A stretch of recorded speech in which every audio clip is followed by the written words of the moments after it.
അവസാനവട്ട ഒരുക്കങ്ങളുടെ ദിവസമാണ് ഉത്രാടം എന്ന് പറയുന്നത്. ഉത്രാടപ്പാച്ചിലിലേക്കും മലയാളികൾ കടന്നു കഴിഞ്ഞു.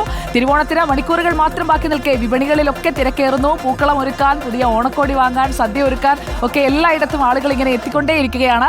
നമുക്ക് കൊല്ലത്ത് നിന്ന് തുടങ്ങാം. നമ്മളിപ്പോൾ തിരുവനന്തപുരത്തെയും കൊച്ചിയിലെയും ഒക്കെ ആഘോഷങ്ങൾ കണ്ടു കഴിഞ്ഞു. ചിന്നക്കട ജംഗ്ഷനിൽ നിന്ന് ദിലീപ് ദേവസ്യ നമുക്കൊപ്പമുണ്ട്. ദിലീപ് ദേവസ്യ, ഉത്രാടപ്പാച്ചിൽ ചിന്നക്കടയിൽ എവിടെ വരെ എത്തി?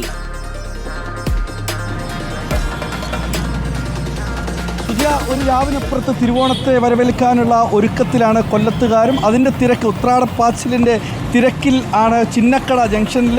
ചിന്നക്കടയിൽ കാണുന്ന ആ തെരുവോരത്തെ കച്ചവട കേന്ദ്രങ്ങളിൽ നിന്നാണ് നമ്മളിപ്പോൾ ചേരുന്നത്. നോക്കൂ, ഓരോരുത്തരും നാളത്തേക്കുള്ള ഒരുക്കത്തിലാണ്. തിരുവോണ നാളിൽ പുത്തൻ വസ്ത്രങ്ങളും പുത്തൻ ചെരുപ്പുകളെല്ലാം അണിഞ്ഞ് തിരുവോണത്തിൽ പങ്കെടുക്കുക എന്നുള്ളതാണ്.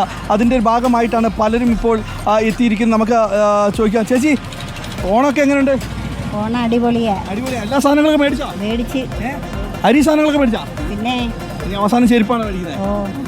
ചേട്ടാ, കച്ചവടമൊക്കെ എങ്ങനെയുണ്ട് ചേട്ടാ? ആ, അങ്ങനെ കച്ചവടമൊക്കെ തകർക്കുന്നുണ്ട് ഓരോരുത്തരായിട്ട്. മോളെ, ചെരുപ്പൊക്കെ മേടിച്ചു അല്ലേ? എങ്ങനെയുണ്ട് ഓണം? പുതിയ കോടി മേടിച്ചോ? ഓണക്കോടി മേടിച്ചു. ഇവിടെ വീട് എവിടെയാ? എത്ര ക്ലാസ്സാണ് പഠിക്കുന്നത്? നാളെ പുതിയ ഉടുപ്പൊക്കെ എടുത്ത് ചെരുപ്പൊക്കെ ഇട്ട് അല്ലേ ആഘോഷിക്കും? അങ്ങനെ എല്ലാവരും ഓണം. ചേട്ടാ, എങ്ങനെയുണ്ട് ഓണമൊക്കെ? എങ്ങനെയുണ്ട്? കുഴപ്പമില്ല, എല്ലാവരും ഇങ്ങനെ പോകുന്നു. പുതിയ ഉടുപ്പൊക്കെ മേടിച്ചാ? ഇല്ല, ഇനി മേടിക്കാൻ പോകുന്നേ ഉള്ളൂ. പുതിയ ഉടുപ്പൊക്കെ മേടിച്ച് ഗംഭീരമായി നാളെ ഓണം ആഘോഷിക്കില്ലേ? ഇവിടെ വീട് എവിടെയാ? ഞങ്ങളെ കൊട്ടിയം. കച്ചവടമാണോ? കച്ചവടം മേടിക്കാൻ വന്നു. കച്ചവടമൊക്കെ എങ്ങനെയുണ്ട്? കച്ചവടം അവർക്കും കുഴപ്പമില്ല, നല്ല രീതിയിൽ നടക്കുന്നു. ചേട്ടന് എന്താ ജോലി? ഞാൻ ഇലക്ട്രീഷ്യനാണ്. ഈ ഓണം ആകുമ്പോൾ കോടിയൊക്കെ മേടിക്കും.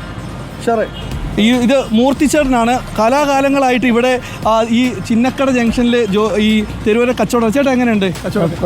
കുഴപ്പമില്ല. ഈ ഓണം തകർക്കും. ഓണം തകർക്കാന്ന് പറഞ്ഞാൽ നമ്മുടെ വയനാടിന്റെ പ്രശ്നം കൊണ്ട് ഓണം നമുക്ക് ഇല്ല. മലയാളികൾക്ക് ഓണം ഇല്ല. മലയാളികൾക്ക് ഓണം ഇല്ല. എന്തായാലും വയനാട് നമ്മൾ 10-600 ജീവൻ പോയില്ലേ, പിന്നെ അതിന് നമുക്ക് എന്തൊരു ഓണം? അവരില്ലാത്ത സങ്കടം നമുക്ക് സഹിക്കാൻ ഒക്കുന്നില്ല. അതുകൊണ്ട് കച്ചവടം വലിയ കുഴപ്പമില്ല. കിട്ടിയോ? നമ്മുടെ ഈ കൊല്ലത്തെ എങ്ങനെയാ? കൊല്ലത്ത് നല്ല ഡീസൻ്റാണ്. എല്ലാവരും ഡീസൻ്റാ. അനിയനും ഡീസൻ്റാ. ഞാൻ പക്കാ ഡീസൻ്റ് അല്ലേ? സുജിയ, ഡീസൻ്റ് ആയിട്ട് നടക്കുന്ന കൊല്ലത്തെ ഓണാണ്. അമ്മച്ചി, ഓണം എങ്ങനെ? പിണക്കത്തിലാണ് എന്നോട്. മോന് ഓണം നടക്കില്ല പറഞ്ഞ അമ്മച്ചി കൂടി വരുന്നതേ ഉള്ളൂ. ദിലീപ്, ഒറ്റ കാര്യം, ദിലീപിന്റെ ഇത്തവണത്തെ പുത്തൻ ഓണമാണ്. ദിലീപ് ഓണക്കോടിയൊക്കെ ആൻസിക്ക് വാങ്ങിയോ?